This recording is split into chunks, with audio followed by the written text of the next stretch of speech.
She had everything: beauty, grace, and a dream. But when the price of perfection turned into a nightmare, would she survive the ultimate betrayal? Watch to see how one woman's desperate choice leads her down a path she never saw coming. A long time ago, in a small village, there lived a girl named Emily. Emily was beautiful, her skin shone like fresh palm oil, her hair was long like the river path, her legs were straight like the palm tree, and her hips swayed like a calabash floating on water.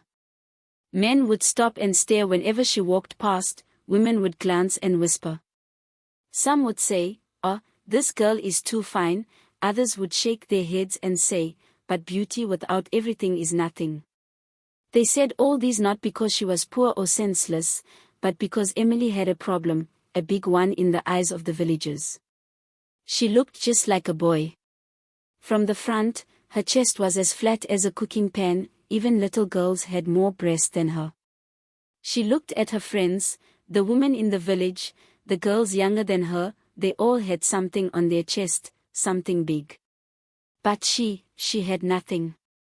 When she went to the market, the young men would whisper, some would laugh behind her back, and some girls would put their hands on their chest and say, "Emily, even the new goat in my father's house has more than you."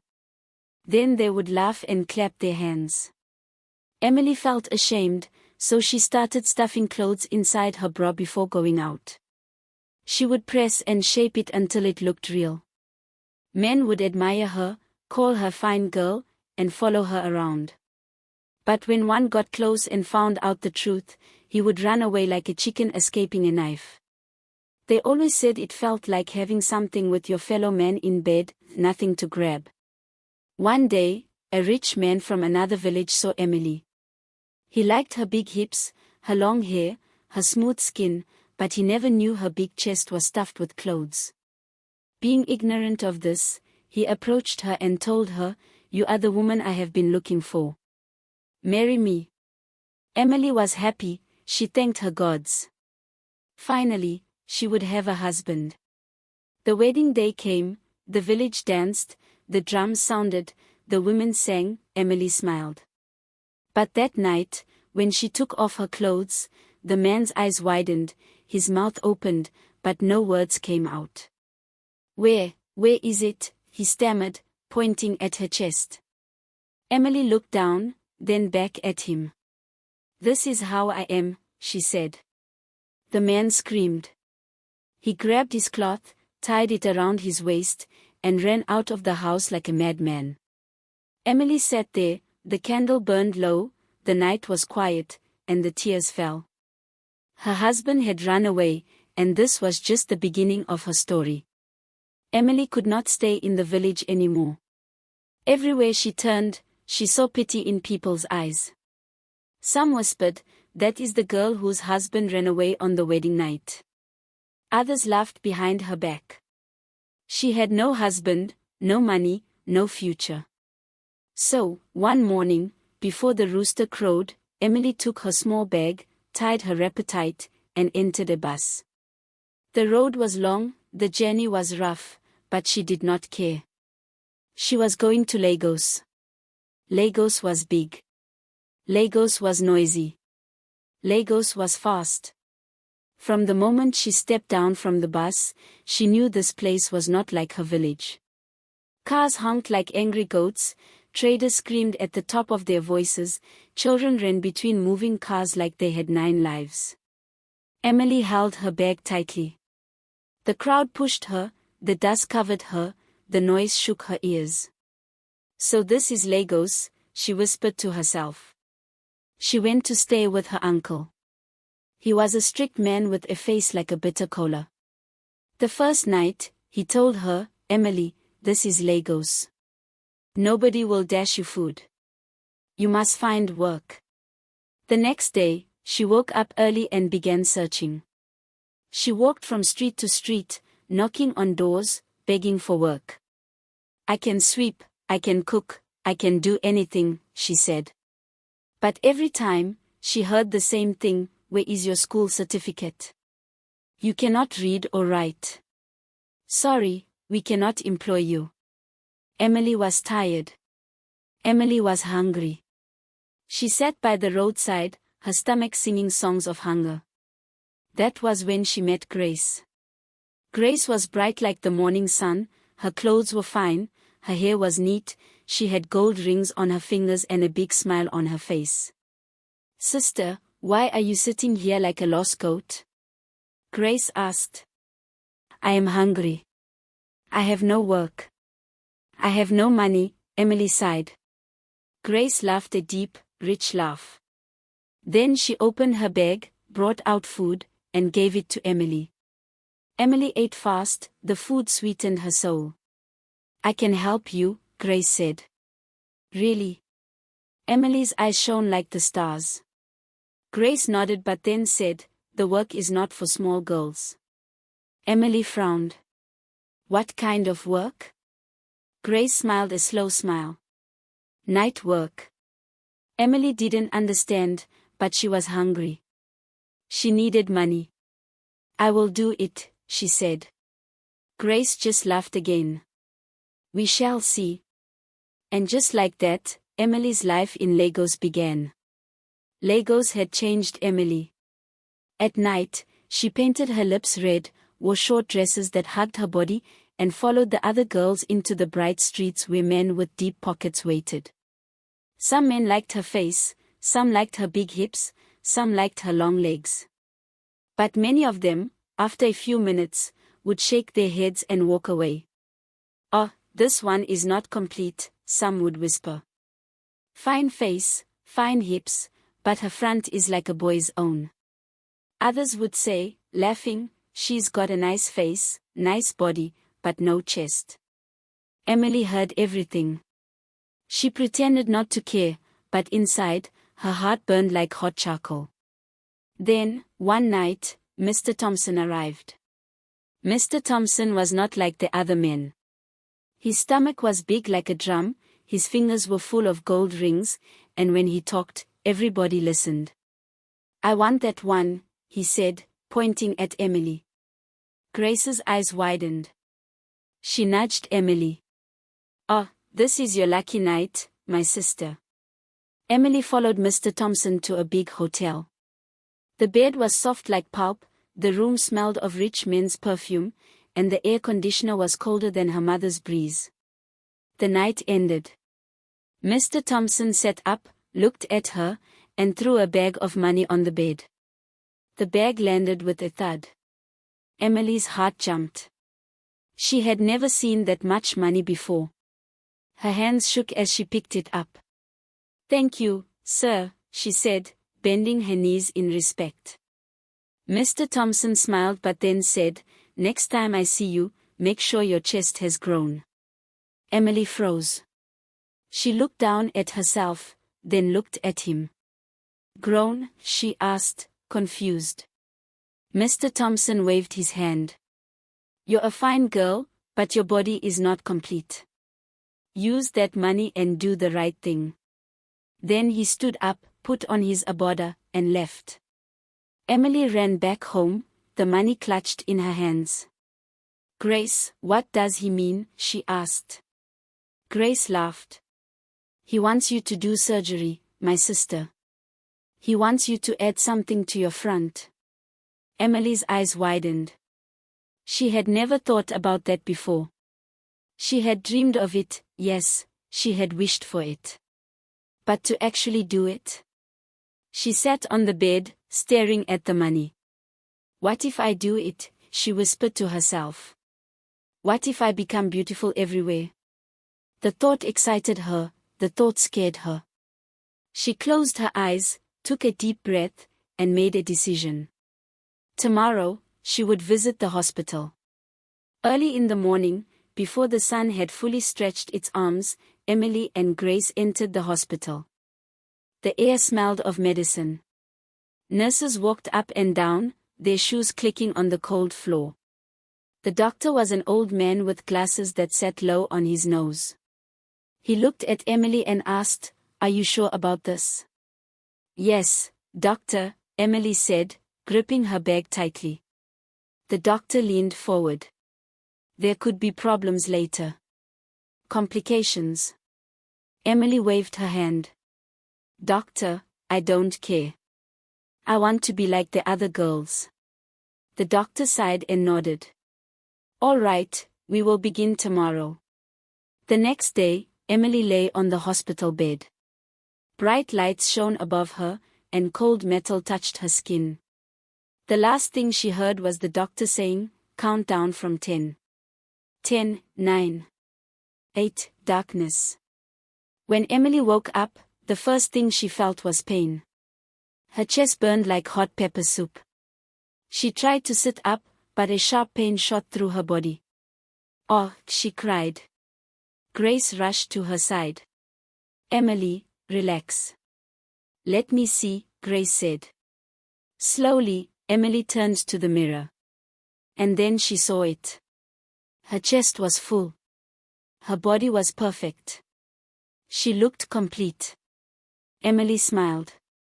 For the first time in her life, she felt like a woman. "Grace, look at me," she whispered, touching herself. Grace laughed. "My sister, you have arrived."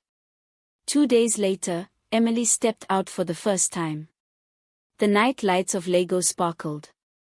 The air was full of voices, music, and the smell of roasted suya. Emily walked slowly, her heels clicking on the ground. And then she noticed it. Eyes were on her. Men stopped talking when she passed. Some turned their heads and stared. Some whispered. Some followed. They offered her more money than before. Emily smiled. She was no longer just Emily, she was now Emily, the queen of the night.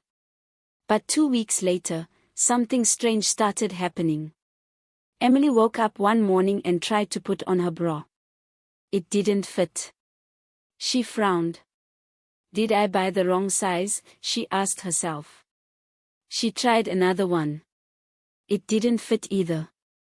She turned to the mirror. Her eyes widened. Her chest was bigger than before. At first, she smiled. Maybe it's just part of the healing, she thought. But she didn't know. She didn't know that her real problem was only beginning. At first, Emily was happy.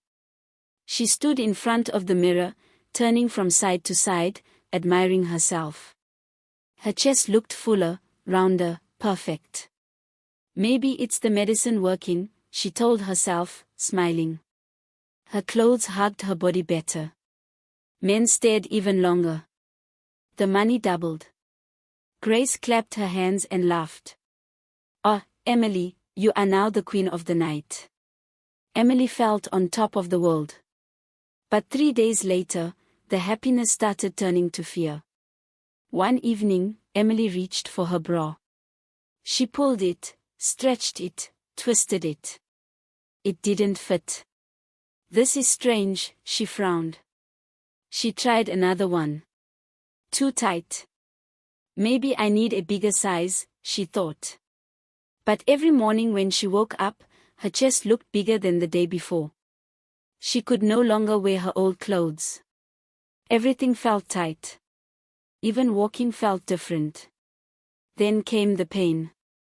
At first, it was small, just a sharp pinch here and there. But with each passing day, it grew. It felt like fire burning inside her chest. At night, she couldn't sleep. She tossed and turned. Sweat rolled down her body. "Grace, something is wrong," she cried one night. Grace sat up, rubbing her eyes. "Oh, don't worry. It's part of the healing. The pain will stop soon." Emily nodded. She wanted to believe her friend, but the pain did not stop. It got worse. One afternoon, Emily couldn't take it anymore. She ran back to the hospital, her wrapper barely tied, her feet dragging on the ground. "Doctor, help me," she cried, falling to her knees. The doctor frowned. He examined her, his face changed. He called another doctor. They whispered. They checked again, then he shook his head. "We can't help you," he said, stepping back. "There is no cure for this problem. Emily froze. "What do you mean?" she asked, her voice shaking. "Your body is reacting to the surgery," the doctor explained. "The implants are growing abnormally. We've never seen this before." Emily grabbed his shirt. "Doctor, please, do something." The doctor sighed. "We are sorry. There is nothing we can do." Emily cried. She ran to another hospital, no help. Another one, no help. Doctors shook their heads. Some whispered behind her back. Some looked at her with pity. Her friends watched as her body changed every day. Some stopped coming close. Some whispered behind her back. Just like in the village. Grace held her hand and said, "Don't worry. The pain will stop." But the pain did not stop. It only got worse. One afternoon, the sun was hot. The room was quiet. Emily lay on her bed, sweating like a pot of hot soup. The pain had swallowed her. Her body shook. Her skin was cold, but inside, she felt like fire was burning her bones. Her chest was too heavy. She could barely move. She could barely breathe. "God, is this how I will die?" she whispered, tears rolling down her face. Then she heard a voice outside. "Free medical checkup across the road. Come one, come all." Emily's eyes opened. Her hands trembled. "Maybe they can help me," she thought. With all the strength left in her body, she dragged herself up, wrapped her scarf around her chest, put on a loose gown, and staggered out of the house. The small clinic was crowded. Women held their babies. Old men coughed. A nurse called names. When Emily entered, the doctor looked at her. His face changed. "Madam, what is wrong?" he asked. Emily removed her scarf and pointed at her chest. "Pain," she whispered. The doctor examined her. His hands moved up and down, pressing and checking. His forehead creased. Another doctor came, then another. They whispered, they checked again. Then the first doctor stepped back and said, "There was a mistake in your surgery. If we don't treat you, you will die." Emily's eyes widened. "Die," she whispered. The doctor nodded. "Your body is rejecting what they put inside you. We need to take you to the hospital now." Emily felt dizzy. The world spun around her. "Doctor, please help me," she begged. The nurses rushed her to the hospital. They laid her on a bed. They brought scissors, bandages, and gloves. The doctor took a deep breath. "We need to remove the implants," he said. One of the nurses pulled the bandage. And then it happened. Maggots. White, wriggling, living maggots crawled out of her skin. The doctors jumped back. The nurses screamed. Emily saw them. Emily felt them. And Emily screamed too. The hospital room was filled with screams. The nurses covered their noses and ran out. The doctor stepped back, eyes wide with horror. Grace, who had followed Emily to the hospital, gasped. She clutched her chest, took one step forward, then stopped. The smell was too terrible. It filled the room like rotten meat left under the sun for weeks. It choked the air. It turned stomachs. Emily looked down and saw them. "Help me," she cried, reaching out, but nobody moved. Not even Grace, her best friend. She shook her head and stepped back. "Grace, please, please." Emily begged. Grace covered her mouth. Her eyes were filled with tears, but her legs wouldn't move forward. Emily cried. She tried to stand up, but her chest was too heavy. It had grown so big that it could no longer fit the hospital bed. She could feel it stretching her skin. She gasped for air. "Doctor, do something," she screamed. The doctors whispered among themselves. One of them wiped his forehead. Another shook his head. Then one of them turned to Emily and said, "We must cut off both breasts. That is the only way to save you." Emily froze. "Cut off," she whispered.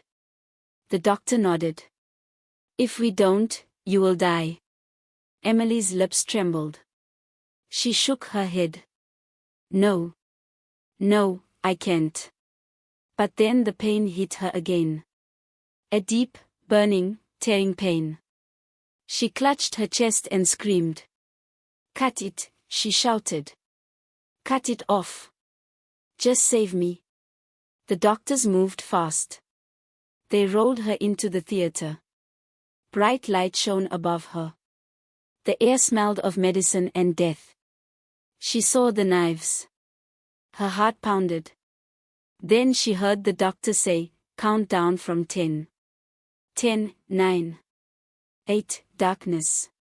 The last thing she felt was the cold touch of the knife on her skin. The world was quiet. The lights above her were dim. The room smelled of medicine and loneliness. Emily opened her eyes. She tried to move, but her body felt light, too light. Then she looked down. Her chest was empty. There was nothing left. Tears filled her eyes. She touched the bandages, felt the flatness where her body once had shape. Her fingers trembled. "It's all gone," she whispered. She turned her head, searching for a familiar face. Grace. Her friends. The nurses. Nobody was there. Even the hospital staff avoided her. She was alone. Days passed. Emily sat on the hospital bed, staring at the wall.